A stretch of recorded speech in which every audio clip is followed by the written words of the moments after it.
सो hi everyone, मेरा नाम है Piyush and I am mentoring thousands of students of class 10th 11th 12th and CUET. और आज बात करेंगे क्लास 10th के लास्ट डे स्ट्रेटजी पर, क्योंकि आपका परसों है मैथ्स का एग्जाम और आपको परसों क्या चीज़ करनी है वो आपको मैं इसी वीडियो में बताऊंगा। और लास्ट डे मतलब आपको किस तरह से प्रिपेयर करना है वो इस वीडियो में बात करेंगे। So let's start. और आपको ये वीडियो क्यों देखनी चाहिए? Because I scored 99 marks in my class 10th board exams maths में specifically.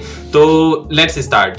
So the first point, आपको क्या करना है, फॉर्मूलाज रिवाइज कर लो सारे के सारे। अब क्योंकि आप सारे क्वेश्चंस नहीं कर सकते हो, the first thing is formula revise कर लो। चाहे फिर वो जो हमारे चैप्टर से सरफेस वॉल्यूम एंड ट्राइंगल्स और जितने भी मतलब फॉर्मूले हैं आपके, वो सारे एक शीट बनाओ, वो रिवाइज कर लो और उन्हें रिसाइट करने की कोशिश करो बिना देखे, ठीक है? क्योंकि अगर फॉर्मूला नहीं याद होगा तो क्वेश्चन भी नहीं कर पाओगे। तो formulas is the most important thing.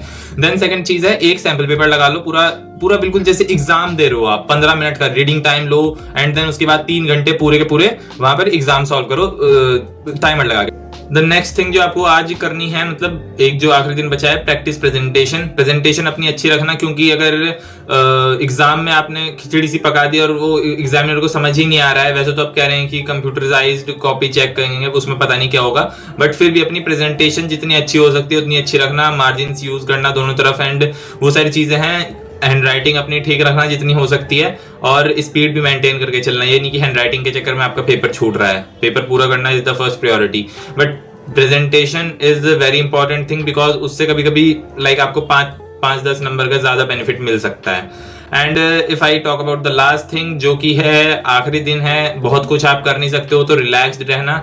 पढ़ाई करने के लिए पूरा साल था आपके पास, वो आपने पूरे साल जैसा करा होगा, अब भी आखिरी दिन में बहुत कुछ चेंज नहीं होने वाला है। आप मतलब और स्लीप तो पूरी लेकर ही जाना, बिकॉज पूरी रात पढ़ के जाओगे देन कभी कभी ब्लंडर हो जाते हैं उससे, है ना? तो मैं एडवाइस नहीं करूंगा कि आप पूरी रात पढ़ के जाओ, क्योंकि जिन्होंने पढ़ाई कर रखी है उनको जरूरत है भी नहीं। वैसे भी रात को 8-9 बजे जो मतलब आप पढ़ाई बंद कर देना एंड बी रिलैक्स्ड। अगले दिन सुबह 1 शॉट्स चलते रहते हैं, सुबह 4 बजे उठ जाना। चाहे सुबह जल्दी उठ जाना, रात को पूरी रात मत पढ़ना, सुबह जल्दी उठ जाना। जो 1 शॉट चलते रहते हैं, पूरा सिलेबस एक बार वहां से रिवाइज कर लेना, कुछ इंपॉर्टेंट क्वेश्चन वहां से देख लेना, उतने से काम चल जाएगा।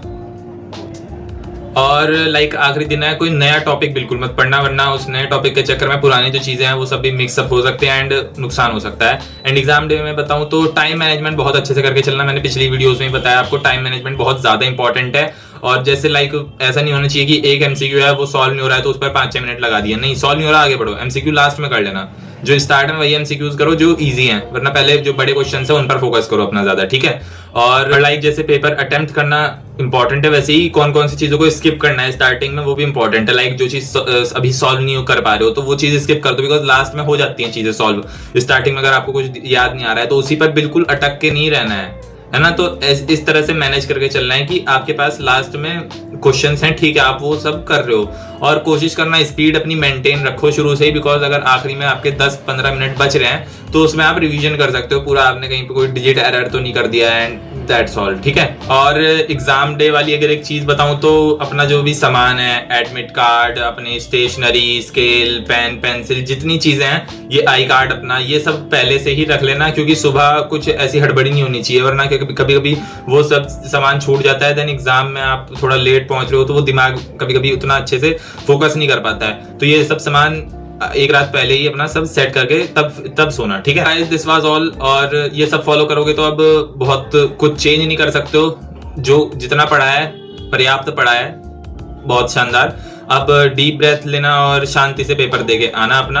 And all the very best. और आगे भी लाइक अभी तो पहला ही पेपर है, देन इसके बाद आपके जो भी पेपर है उन सब में काउंसलिंग करने वाला हूँ, उन सब में गाइड करने वाला हूँ। तो चैनल पर पहली बार आए हो तो सब्सक्राइब जरूर कर लेना। And now will meet after the maths exam. So all the very best and फोड़ के आना।